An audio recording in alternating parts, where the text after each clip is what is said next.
Well, at the Capitol in Helena Thursday night, Governor Steve Bullock delivered his final State of the State address to a packed House chamber and a statewide TV and radio audience. In his 45-minute speech, the two-term governor declared the condition of Montana to be stronger than ever, but told lawmakers there's still work to be done. MTN's chief political reporter Mike Dennison was there and has more. Governor Bullock talked up the economic successes of Montana under his leadership and then got down to business, touting his major initiatives on education, healthcare, and infrastructure. He noted his administration has made record investments in education and said it's time for lawmakers to step up again. Let's provide kids and families in rural and urban areas access to high-quality, voluntary, affordable options.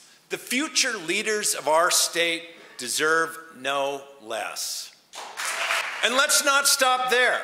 Let's once again freeze in-state college tuition and prevent what is effectively a tax increase on 28,000 Montana students and their families. Majority Republicans in the audience didn't clap much for those proposals or for very much of anything.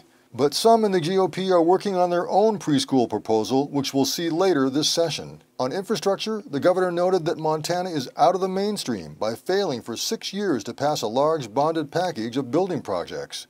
We're out of step with the rest of the country. So I ask you to break that logjam. This session, let's deliver infrastructure for now and for the future generations that need it.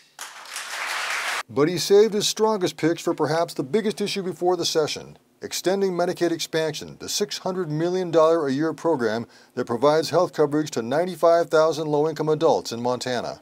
Now, if I told you had a business coming to Montana that'd create between 5,900 and 7,500 jobs in every corner of the state, and that would infuse over $350 million of new personal income into our state, my bet is you'd all tell me that sounds pretty darn good. Well, that's exactly what Medicaid expansion has done for the state of Montana.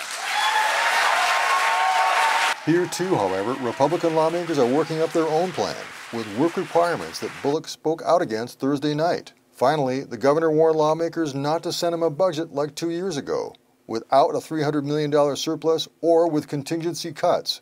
And don't send me a budget where I'll have to make the cuts due to the failure of this legislature to leave money in the bank. Because if you do, I'll send it back. In no uncertain terms, we know what the governor wants for Montana.